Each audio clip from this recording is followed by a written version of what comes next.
found something. Let's go. Let's get it.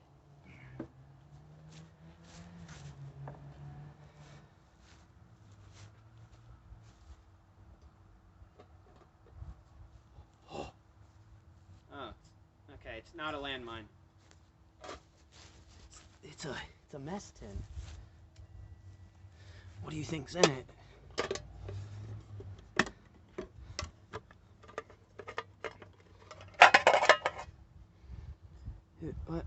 What is it? What does it say? Oh!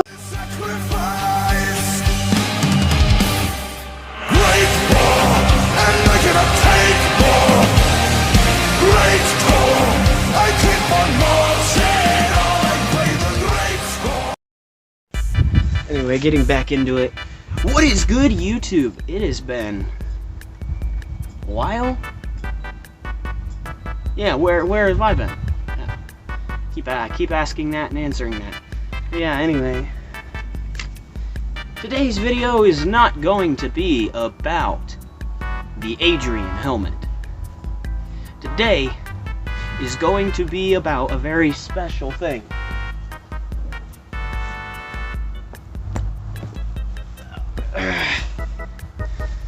It's a mine detector. Now, if you don't know what a mine detector is, it's fairly simple. It's a metal detector that they use to detect mines, okay? Now, this one is a 1945 SCR-526 So, it came out very late war, but I'm assuming it might have saw like a little bit of maybe training service, and that's about it. Now this, my grandpa actually bought this post-war. Again, same grandpa, same helmet thing from last video. I would also like to clarify, no, I am not going to change anything about the helmet except prevent more damage, because my cousin has been taking care of most of it, and well, he's not very good at taking care of things. Now let's get this video over quick, because my neighbors, they like to watch me. So anyway, what is an SCR-625? An SCR-625 is a mine detector employed by the U.S. Army during World War II. It was the main mine detecting tool, because mines were a very big thing used by the Germans and the Japanese, and a little bit by the Italians. Now most mines you were going to find were anti-tank, which means they required a certain amount of weight in order to activate. But that's still fairly dangerous, because it can still explode. Now, I have the box for this, but I'm gonna be honest, the box is disgusting. Because again, we don't know how to take care of things. This is why we can't have nice things. Now, can we?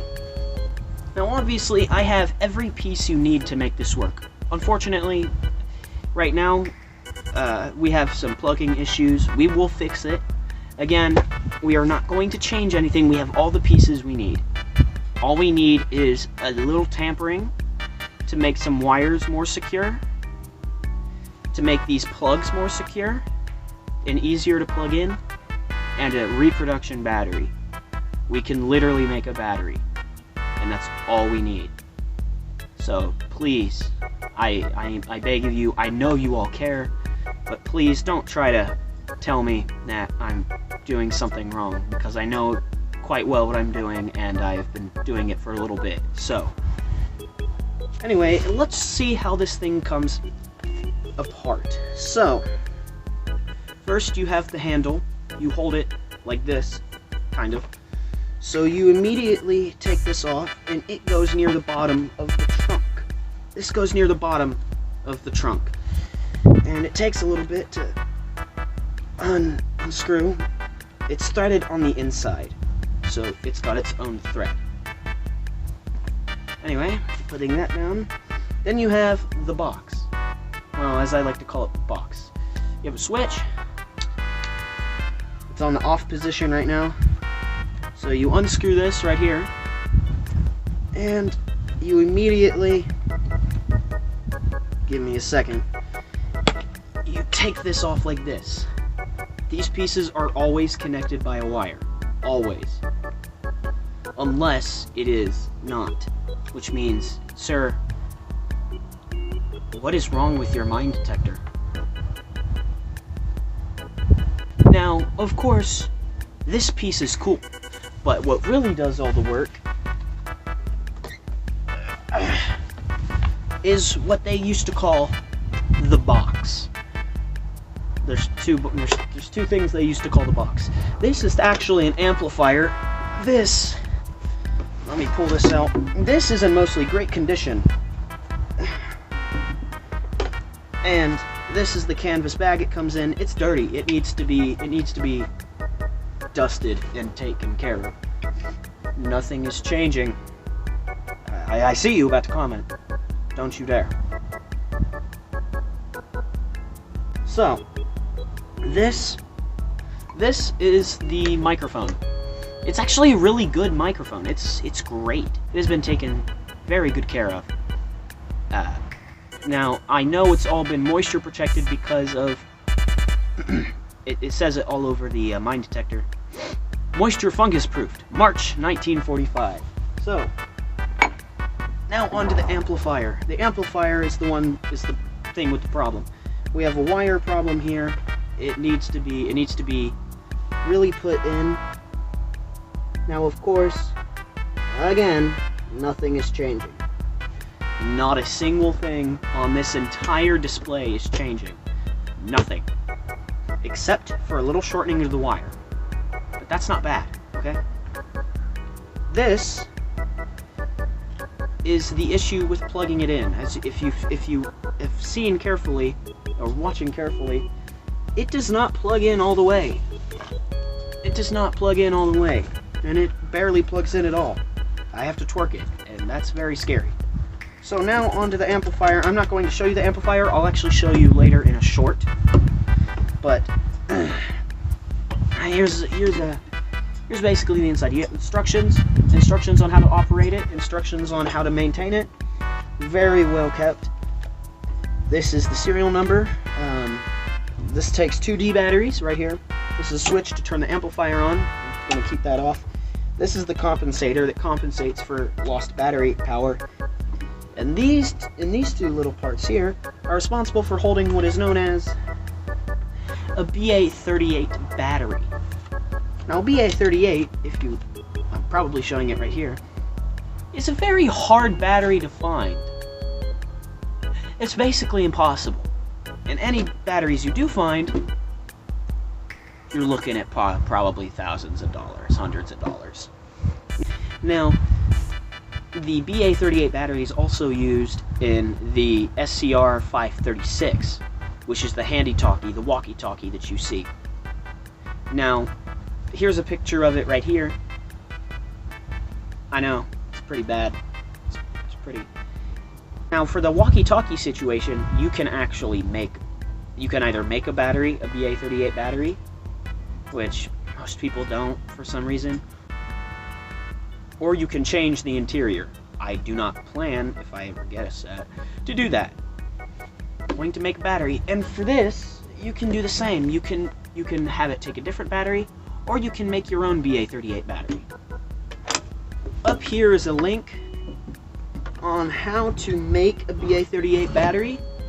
Basically, you need 11 9-volts, some tape, a half tube, and some wood. It's very crude-ish. So, Ashton, tell me a little bit more about this. Congratulations. Now, little might you know, but this is probably the first and only dedicated video on reviewing the SCR-526. You'll find other videos, like on how to operate things, like how to put it together. There's a video of somebody metal detecting with it. Now, here's the thing. get real close. I'm actually looking at it, so what I'm gonna do here is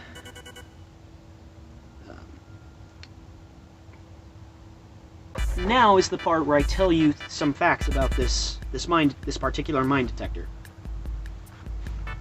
So, fact number one is this is kind of the U.S. Army's first ever mine detector. Like, it's the first ever dedicated mine detector. Now, there were ways of finding mines and detecting mines before, but this really made it easy. This was mostly used by Signal Corps men. Yes, you heard that right, the Signal Corps, because those guys are pretty much everywhere for some reason, and they operate everything for some reason. Anyway, back to my roots. So, what's gonna happen when I fire this up eventually?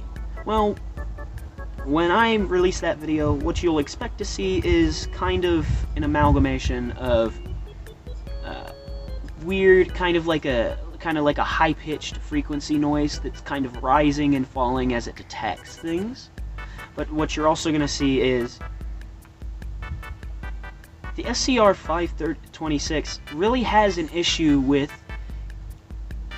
telling the difference between a mine and just a random rock that has a lot of metal in it. And that's a common problem that they complained about, and a common problem that I'm probably also going to complain about, because I like to complain about things. God help me. Now, that's pretty much gonna wrap up the video. I hope you guys enjoyed, and I hope you guys are, you know, happy with the fact that I'm finally uploading. Now, again, I'm gonna upload again soon, and I know you guys want to see that. Now, please, like and subscribe. Please, please, please subscribe, please.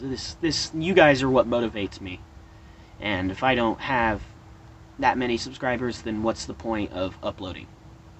Now, of course, I am dedicated to the subscribers that I do have, and I have an obligation to upload to those subscribers. But, again, what's a point of uploading if really no one is going to see it? Like, I can't guarantee 100% that the videos I post are going to get views. But that's actually changing, because the first video that I uploaded is actually gaining 1,000 so views.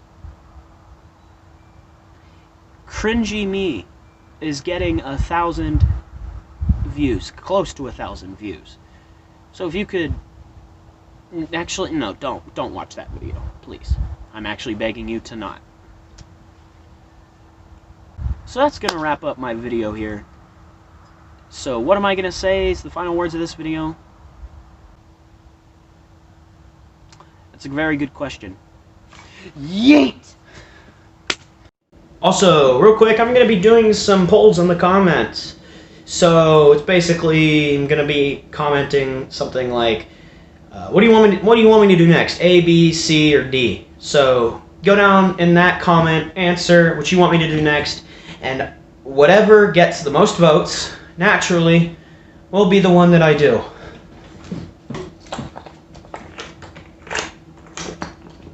See ya.